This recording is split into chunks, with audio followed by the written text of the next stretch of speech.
Hi everyone, I hope आप सब अच्छे होंगे। सो लास्ट वीडियो के कमेंट सेक्शन में ना 2-3 क्वेश्चंस बहुत रिपीट में पूछे थे कि एक तो मैंने कौन से रिसोर्सेज यूज़ किए, शॉर्ट नोट्स कैसे बनाए और तीसरा कि रिविजन कैसे करें इफ़ेक्टिव, क्योंकि आई कैन अंडरस्टैंड यार, पिछला ना हम बहुत जल्दी भूल जाते हैं और एक ऐसा अनऑर्गेनाइज सा सिस्टम हो जाता है। कोई दिक्कत नहीं है, सारी चीज़ें मैं कवर करूँगी। जो मैंने पर्सनली एक्सपेरिमेंट्स करे थे ना, वो सारे एक्सपीरियंसेस मैं आपके साथ शेयर करूँगी। सो इस वीडियो में मैं आपको बताऊँगी कि मैंने कौन से रिसोर्सेज यूज़ किए। एक्चुअली मैंने बहुत लिमिटेड रिसोर्सेज यूज़ किए क्योंकि मुझे पता था खरीद तो मैं बेशक लूँगी, लेकिन वही है ना कि खरीदना अलग बात होता है और उसको पूरा यूज़ करना एक अलग चीज़ होती है। और आज एडटेक इतना ज़्यादा इवॉल्व हो चुका है ना कि रिसोर्सेज भरे पड़े हैं और ये नहीं है कि सिर्फ एक ही चीज़ अच्छी है, बहुत सारी चीज़ें अच्छी हैं। इसलिए मैं कहूँगी कि वाइजली लिमिटेड रिसोर्सेज चूज़ करो और उन पे स्टिक करो, ठीक है। तो मैंने अपने रिसोर्सेज को 3 कैटेगरी में बांट दिया है। सबसे पहले मैंने टीचर्स कौन से फॉलो किए, दूसरा बुक्स हो गया और तीसरा सोर्स ऑफ क्वेश्चन प्रैक्टिस। आगे बढ़ने से पहले मैं आपको एक इम्पॉर्टेंट बात बताती हूँ। अगर आप नीट 2025 को टारगेट कर रहे हो और आप किसी अच्छे ऑनलाइन बैच की तलाश में हो, तो मैं आपको यकीन 2.0 रिकमेंड करूँगी। मैंने पर्सनली यूज़ किया है, सो इसलिए मैं श्योरिटी के साथ कह सकती हूँ कि वर्थ इट है। ये पूरे साल की प्रिपरेशन आपकी सिर्फ 4600 में हो जाएगी और आई थिंक ये फॉर मे बी 20 मई तक वैलिड है, तो आप जल्दी से चेकआउट कर सकते हो। और अच्छी बात बताऊँ क्या है कि इसके साथ लेटेस्ट बैच तो आपको मिलेगा ही, इसके साथ प्रीवियस ईयर के जितने भी यकीन के वर्जन्स हैं वो आपको मिल जाएंगे, ताकि अगर आपको थोड़ा एडवांस और पढ़ना है तो आप वो भी पढ़ सकते हो। और साथ में आपको DPVs मिल जाएंगे, जितने भी क्लास नोट्स होते हैं उनकी PDF फॉर्म मिल जाएगी, ताकि मिस आउट हो जाए तो बाद में नोट्स बना लो। तीसरा, हर चैप्टर के बाद में पूरे ऐसा असाइनमेंट्स होते हैं और फिर आपके हर 15 दिन में टेस्ट भी होंगे। मैंने डिस्क्रिप्शन में सारा लिंक डाल दिया है। मुझे पता है खरीदना तुम्हें वैसे भी है, तो अगर थोड़ा सा और डिस्काउंट चाहिए तो you can use my coupon code DIK150। So yeah, it's a good deal. So back to the video. अगर मैं बात करूं कि मैंने कौन से टीचर्स फॉलो किए, सो सबसे पहले फ़िज़िक्स की बात करूं तो for me physics is very sorted. Physics is equals to MS sir. इनके अलावा मैंने और किसी टीचर्स को नहीं देखा, चाहे मुझे डिटेल में देखना हो या फिर मुझे वन शॉट लेक्चर देखना हो, मैं हमेशा MS सर के ही देखती थी। सो हाँ, केमिस्ट्री एक ऐसा सब्जेक्ट है, एक्चुअली मेरा केमिस्ट्री बहुत ज़्यादा वीक था और केमिस्ट्री में जितने मैंने टीचर स्विच करे ना, शायद किसी भी सब्जेक्ट में नहीं करे होंगे। बट हाँ, एट द एंड मैं कंक्लूजन पे आ चुकी थी, फिर उसके अलावा मैंने कोई स्विच नहीं करा। देखो, केमिस्ट्री में 3 पार्ट्स होते हैं, physical chemistry, organic and inorganic. Physical chemistry की बात करूं तो जैसे यकीन में सुधांशु सर पढ़ाते थे, काफ़ी अच्छा पढ़ाते हैं, तो मैंने उनके देखे।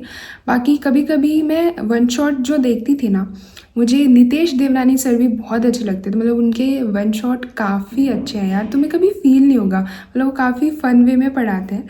फिर उसके बाद ऑर्गेनिक मेरी बहुत सॉर्टेड थी, चाहे मुझे डिटेल देखना हो या वन शॉट देखना हो, मैं हमेशा योगेश जैन सर से ही पढ़ती थी।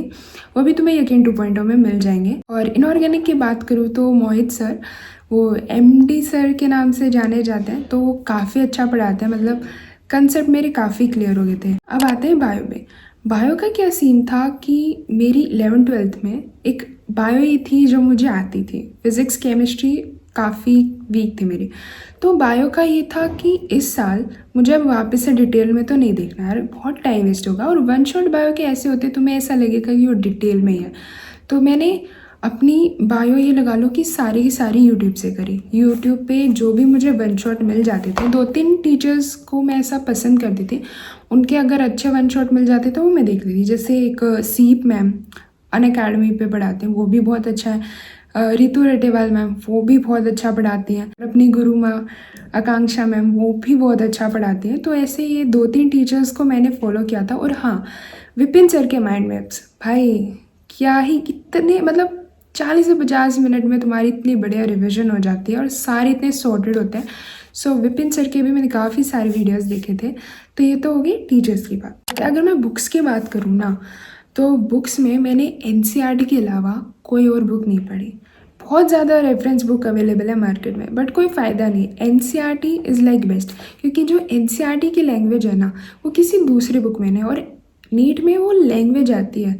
अपने को कॉन्सेप्ट आता है बट वो लैंग्वेज नहीं आती। लैंग्वेज को करने के लिए तुम्हें NCERT पढ़ना पड़ेगा, और काफ़ी सॉर्टेड है। तो NCERT, बाय द वे, मैंने फ़िज़िक्स की NCERT नहीं पढ़ी। फ़िज़िक्स में मैंने कोई बुक नहीं पढ़ी, सिर्फ लेक्चर देखा और अपने नोट्स रिवाइज करे और फिर क्वेश्चंस। ठीक है, अब आते हैं सोर्स ऑफ क्वेश्चन प्रैक्टिस।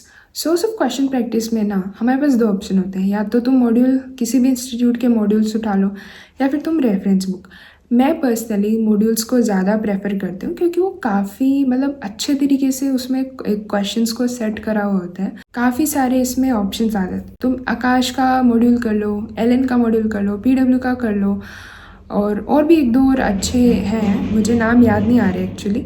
तो तुम वो कर सकते हो। मैंने पर्सनली PW के मॉड्यूल्स करे थे, क्योंकि मुझे लगा कि जितने सफिशेंट मुझे क्वेश्चन प्रैक्टिस करने हैं, वो उतने सेट ऑफ क्वेश्चंस उसमें अवेलेबल थे, और दूसरा इजीली एक्सेसिबल थे और अपना अफोर्डेबल थे, बजट इशू में सही आ रहा था।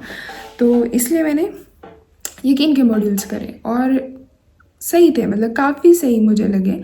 और अब क्वेश्चन प्रैक्टिस में ना एक प्रो वर्जन होता है टेस्ट सीरीज़, टेस्ट वगैरह, मतलब 2 होते हैं, एक मॉड्यूल्स हो गया और उसका एक प्रो वर्जन हो गया आपके मॉक टेस्ट। तो वो मैंने आपको बता दिए थे। आप किसी भी कोचिंग के टेस्ट सीरीज ज्वाइन कर सकते हो और उस पर स्टिक रहो यार, भरोसा रखो। आप ऐसा मत फील करो कि मतलब हाई लेवल के हैं या फिर ऐसा है। 1-2 टेस्ट ना ऐसा लगते हैं, बाद में अडेप्ट हो जाओगे। ठीक है भाई, यही रिसोर्सेज थे जो मैंने यूज़ किए थे। मैं फिर से बता देती हूँ, मुझसे ज़्यादा नहीं पढ़ा जाता था, तो वही था कि मुझे स्मार्टली पढ़ना था, इसलिए मैंने सिलेक्टेड रिसोर्सेज उठाए और उनको रिपीटेडली पढ़ा, ताकि हर एक चीज़ मेरे दिमाग में छप जाए। ठीक है, तो वही था, 1 शॉट कर लिया, NCERT पढ़ ली, और अपने जो 1 शॉट से जो मैंने नोट्स बनाए थे उनको बार बार रिवाइज किया और क्वेश्चन प्रैक्टिस करी। दैट्स इट, इतना ही करा। और फिर इन सारी चीज़ को चेक करने के लिए हर 15 दिन में मैंने टेस्ट किए। टेस्ट से पता चल जाता था कि और कहाँ पे लैग कर रहे हो, फिर वो वापस से करा।